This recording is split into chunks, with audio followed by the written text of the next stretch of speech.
Hi, my name is Timo from TCK Solar. In this video I want to talk about, are batteries worth it? That's a tricky one to answer. Batteries in itself are still fairly expensive, although for what they are actually priced pretty well.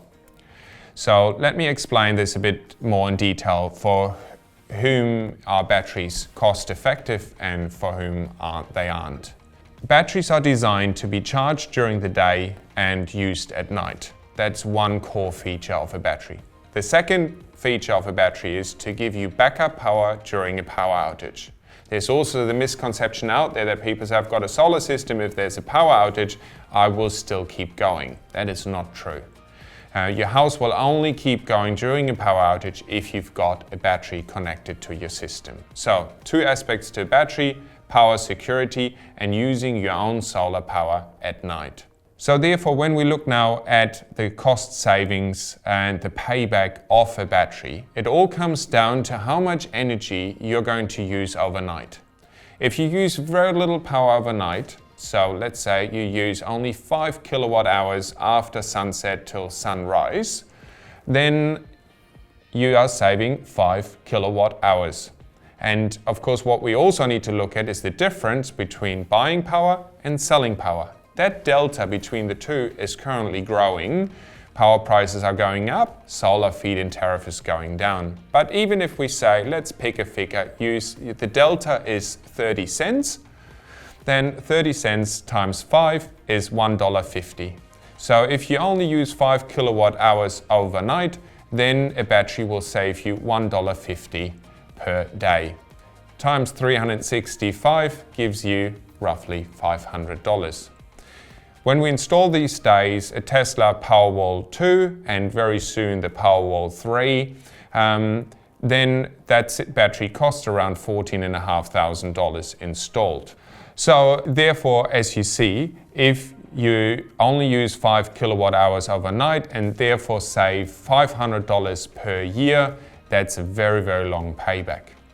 However, if you drain the battery every night, so the Tesla Powerwall, the Powerwall 2 or Powerwall 3 both have 13.5 kilowatt hours of storage capacity. So if you drain them entirely, it is a very different story. You're saving around $4 a day, and then it becomes much more attractive from a financial perspective. The other thing how you can make a battery financially more attractive is by joining a so-called virtual power plant, short VPP. So what is a VPP? When you join them, you share your battery at times when the grid is under serious stress and close to collapsing.